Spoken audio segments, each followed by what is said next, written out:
Okay, നമ്മൾ discuss ചെയ്യാൻ പോകുന്നത് സെക്ഷൽ റീപ്രൊഡക്ഷനെ കുറിച്ചിട്ടാണ്. നമ്മൾ നേരത്തെ പറഞ്ഞു സെക്ഷൽ റീപ്രൊഡക്ഷനിൽ ഒരൊറ്റ പാരന്റിന് തന്നെ single parent can be raise to its young ones. ഇവിടെ its involves the formation of two gametes. രണ്ട് ഗാമേറ്റ്സ്, മെയിൽ ഗാമേറ്റ് ആ ഫീമെയിൽ ഗാമേറ്റ് ഫ്യൂസ് ചെയ്തിട്ട് ഒരു സൈഗോട്ട് ഉണ്ടാവും. ആ സൈഗോട്ടിൽ നിന്നാണ് ഓപ്ഷൻസ് ഫോം ചെയ്യുന്നത്. അപ്പൊ ഇതിനകത്ത് ഗാമേറ്റ്സിന്റെ ഫോർമേഷൻ ഉണ്ട്, ഗാമേറ്റ്സിന്റെ ഫ്യൂഷൻ ഉണ്ട്, സൈഗോട്ടിന്റെ ഫോർമേഷൻ ഉണ്ട്. മെയിൽ ഗാമേറ്റും ഫീമെയിൽ ഗാമേറ്റും പറഞ്ഞു, അത് ഒന്നെങ്കിൽ ഒരൊറ്റ ഇൻഡിവിജ്വലിൽ നിന്നാകാം, അല്ലെങ്കിൽ രണ്ട് ഇൻഡിവിജ്വലിൽ നിന്നാകാം. എന്താണെങ്കിലും ഒരാളിൽ നിന്നാണെങ്കിലും രണ്ടാളിൽ നിന്നാണെങ്കിലും രണ്ട് ടൈപ്പ് ഓഫ് ഗാമേറ്റ്സിന്റെ ഫോർമേഷൻ നടക്കും. ആ ഗാമേറ്റ്സിന്റെ ഫ്യൂഷൻ നടക്കും. ദെൻ സൈഗോട്ട് ഫോർമേഷൻ നടന്നിട്ടാണ് സെക്ഷൽ റീപ്രൊഡക്ഷൻ എന്നതിലേക്ക് പോവാം. ഓക്കെ, അപ്പൊ ഇതിനകത്ത് ഒരു ഓർഗാനിസം സെക്ഷൽ റീപ്രൊഡക്ഷൻ എത്തുന്നതിന് മുമ്പ്, അതായത് അതൊരു സെക്ഷലി റീപ്രൊഡ്യൂസ് ചെയ്യാൻ ഏബിൾ ആവുന്നതിന് മുമ്പ് ഒരു സർട്ടൺ ഗ്രോത്ത് അറ്റൈൻ ചെയ്യേണ്ടി വരും. അപ്പൊ ആ ഒരു പീരീഡ് ഓഫ് ഗ്രോത്തിനാണ് നമ്മൾ ജുവനൈൽ ഫേസ് എന്ന് പറയുന്നത്. സെക്ഷലി റീപ്രൊഡ്യൂസ് ചെയ്യാൻ ഏബിൾ ആവുന്നതിന് മുമ്പ് സർട്ടൺ ഗ്രോത്ത് അറ്റൈൻ ചെയ്യേണ്ടി വരും. ആ പീരീഡ് ഓഫ് ഗ്രോത്തിനെയാണ് ജുവനൈൽ ഫേസ് എന്ന് പറയുന്നത്. ജുവനൈൽ ഫേസിനെ പ്ലാന്റ്സിന്റെ കേസിൽ പറയുന്ന പേര് വെജിറ്റേറ്റീവ് ഫേസ് എന്നാണ്. Okay, juvenile phases termed as the period of growth that attained before an organism attaining a sexual maturity. ഒരു ഓർഗാനിസം സെക്ഷൽ മെച്യൂരിറ്റി അറ്റൈൻ ചെയ്യുന്നതിന് മുമ്പ് ആ ഒരു ഡെവലപ്മെന്റിനെയാണ് ജുവനൈൽ ഫേസ് എന്ന് പറയാം. അത് പ്ലാന്റ്സിന്റെ കേസിൽ പറയുന്ന പേര് വെജിറ്റേറ്റീവ് ഫേസ് എന്നാണ്. പ്ലാന്റ്സിനെ നോക്കുകയാണെങ്കിൽ പ്ലാന്റ്സ് ഒരു വെജിറ്റേറ്റീവ് ഫേസ് എത്തുന്നു. ദെൻ വെജിറ്റേറ്റീവ് ഫേസിൽ അതിന്റെ റീപ്രൊഡ്യൂസ് ചെയ്യാനുള്ള എബിലിറ്റി എല്ലാം ഡെവലപ്പ് ആവുന്നു. ദെൻ അതൊരു റീപ്രൊഡക്റ്റീവ് ഫേസിലേക്ക് എൻ്റർ ചെയ്യുന്നു, റീപ്രൊഡ്യൂസ് ചെയ്യുന്നു.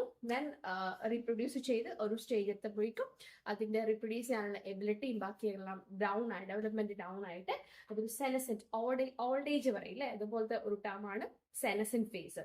Vegetative phase, reproductive phase and senescent phase. Vegetative ഫേസിൽ റീപ്രൊഡ്യൂസ് ചെയ്യാനുള്ള എബിലിറ്റി അറ്റൈൻ ചെയ്യുന്നു, അത് കഴിഞ്ഞ് റീപ്രൊഡ്യൂസ് ചെയ്യുന്നു, റീപ്രൊഡ്യൂസ് ചെയ്തിട്ട് ഡെവലപ്മെന്റ്സ് എല്ലാം ഡൗൺ ആയിട്ട് അതൊരു സെനസെന്റ് ഫേസ് അല്ലെങ്കിൽ ഓൾഡ് ഫേസിലേക്ക് മൂവ് ചെയ്യുന്നു. ഓക്കെ, ഇനി ആനുവൽസ്, ബൈനിയൽ, പെരനിയൽസ്. ആനുവൽസ് എന്ന് വെച്ചാൽ ചില ആൾക്കാർ അല്ലെങ്കിൽ ചില പ്ലാന്റ്സ് വർഷത്തിൽ ഒരിക്കൽ ഒരു പീരീഡിൽ മാത്രമേ റീപ്രൊഡ്യൂസ് ചെയ്യാനുള്ള എബിലിറ്റി കാണിക്കുകയുള്ളൂ, റീപ്രൊഡ്യൂസ് ചെയ്യുള്ളൂ. അത്തരത്തിലുള്ള ആൾക്കാരാണ് നമ്മൾ ആനുവൽസ് എന്ന് പറയുന്നത്. Example watermelon. വാട്ടർമെലൺ ഒരു സീസണിൽ മാത്രമേ കാണുള്ളൂ. ഓക്കെ, അതുപോലെ വീറ്റ്, ഗോതമ്പ് നമ്മൾ വർഷത്തിൽ ഒരിക്കൽ മാത്രം വിളവെടുക്കുന്ന അല്ലെങ്കിൽ കൃഷി ചെയ്യുന്ന ഒരു ക്രോപ്പാണ് വീറ്റ് എന്ന് പറയുന്നത്. അപ്പൊ ഇത് വർഷത്തിൽ ഒരിക്കൽ മാത്രമേ റീപ്രൊഡ്യൂസിങ് എബിലിറ്റി കാണിക്കുന്നുള്ളെങ്കിൽ അങ്ങനത്തെ പ്ലാന്റ്സ് നമ്മൾ പറയുന്ന പേരാണ് വാട്ടർമെലൺ. ഈ ബൈനിയൽസ് എന്ന് വെച്ചാൽ ഒരു വർഷത്തിൽ 2 തവണ റീപ്രൊഡ്യൂസിങ് എബിലിറ്റി കാണിക്കുന്നവരെ ബൈനിയൽസ് എന്ന് പറയും. അതിനുള്ള എക്സാമ്പിൾ ആണ് ക്യാരറ്റ്.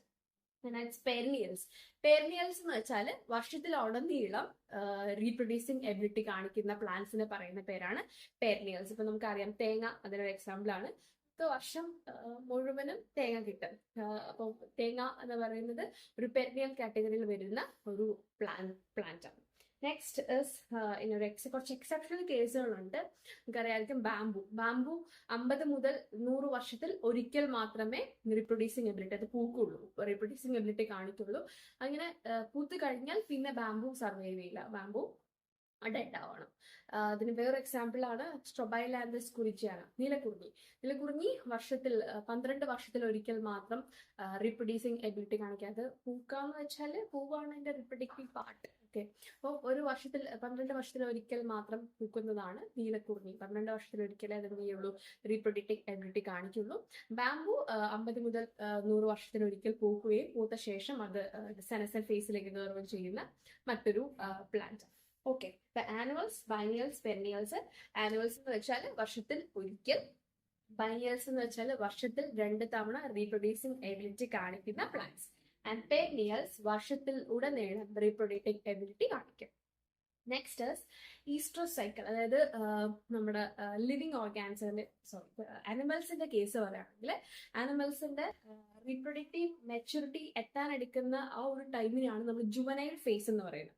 അപ്പൊ ഈ ജുവനൈൽ ഫേസ് കഴിഞ്ഞ ഉടനെ റീപ്രൊഡക്റ്റീവ് എബിലിറ്റി കാണിക്കാനുള്ള ഗ്രോത്ത് അറ്റൈൻ ചെയ്തതിനു ശേഷം ആനിമൽസിന്റെ ബോഡിയിൽ they exhibit certain morphological and development stage. Morphologically physiologically, അതായത് ബോഡിയിൽ അവരുടെ ബോഡിയിൽ ചേഞ്ചുകൾ ഉണ്ടാവും, ഫിസിക്കലി കുറച്ച് ചേഞ്ചസ് ഉണ്ടാവും. അപ്പം അങ്ങനെ ചേഞ്ചസ് ഉണ്ടായ ശേഷമാണ് അവർ റീപ്രൊഡക്റ്റീവ് ഫേസിലേക്ക് എൻ്റർ ചെയ്യുക. ഇപ്പൊ റീപ്രൊഡക്റ്റീവ് ഫേസ് മാർക്ക് ചെയ്യുന്നത് ഇത്തരത്തിലുള്ള ചേഞ്ചുകളാണ്. അത് ഈസ്ട്രൽ സൈക്കിൾ എന്നും മെൻസ്ട്രൽ സൈക്കിൾ എന്നാണ് നമ്മൾ പറയുക. ഈസ്ട്രൽ സൈക്കിൾ എന്ന് വെച്ചാൽ നോൺ പ്രൈമേറ്റ്സ് ആയിട്ടുള്ള cow, sheep, rat, deer, dog, tiger ഇതുപോലുള്ള നോൺ പ്രൈമേറ്റ്സ് കാണിക്കുന്ന cyclic changes after the juvenile phase, before the reproductive phase. Reproductive phase തൊട്ട് മുമ്പ്, reproductive phase-ലേക്ക് എൻ്റർ ചെയ്യുന്നതിന് മുമ്പ് കുറച്ച് ചേഞ്ചസ്, സൈക്ലിക് ചേഞ്ചസ് അനിമൽസിന്റെ ബോഡി എക്സിബിറ്റ് ചെയ്യാറുണ്ട്. അത് നോൺ പ്രൈമേറ്റ്സിന്റെ കേസിൽ ആ സൈക്ലിക് ചേഞ്ചസിനെ പറയുന്ന പേര് ഈസ്ട്രസ് സൈക്കിൾ എന്നും, പ്രൈമേറ്റ്സിന്റെ കേസിൽ, അതായത് എയ്പ്സ്, ഹ്യൂമൻസ് അങ്ങനത്തെ പ്രൈമേറ്റ്സിന്റെ കേസിൽ പറയുന്ന പേര് മെൻസ്ട്രൽ സൈക്കിൾ എന്നുമാണ്.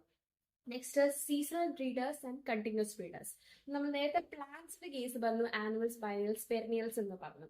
നെക്സ്റ്റ് അത് ആനിമൽസിന്റെ കേസിൽ അതിനെ സീസണൽ ബ്രീഡേഴ്സ് എന്നും കണ്ടിന്യൂസ് ബ്രീഡേഴ്സ് എന്നുമാണ് പറയുന്നത്. സീസണൽ ബ്രീഡേഴ്സ് എന്ന് വെച്ചാൽ അവർക്ക് എപ്പോഴും റീപ്രൊഡക്റ്റീവ് എബിലിറ്റി കാണും, അല്ലെങ്കിൽ reproductive cycle through out present ആയിരിക്കില്ല. അവരുടെ ഏതെങ്കിലും ഒരു കാലത്തായിരിക്കും അവർക്ക് റീപ്രൊഡക്റ്റ് ചെയ്യാന്നുള്ള ആ ഒരു സൈക്ലിക് ചേഞ്ചസ് അവരുടെ ആ ഒരു വർഷത്തിനുള്ളിൽ എപ്പോഴെങ്കിലും ഒരു 1-2 മാസമൊക്കെയാണ് കാണിക്കുക. അങ്ങനെയുള്ള ബ്രീഡേഴ്സിന് നമ്മൾ സീസണൽ ബ്രീഡേഴ്സ് എന്നാണ് പറയുക. നോൺ പ്രൈമേഴ്സ് എല്ലാം സീസണൽ ബ്രീഡേഴ്സ് ആണ്, അവരെപ്പോഴും ഈ സൈക്ലിക് ചേഞ്ചസ് എക്സിബിറ്റ് ചെയ്യില്ല. Continuous breeders like primates, apes, humans ഒക്കെ ഈ പറയുന്ന സൈക്ലിക് ചേഞ്ചസ്, മെൻസ്ട്രൽ സൈക്കിളൊക്കെ കണ്ടിന്യൂസ് ആയിട്ട് അവരുടെ body throughout reproductively active ആയിരിക്കും. And for seasonal breeders they will be reproductive active in certain seasons.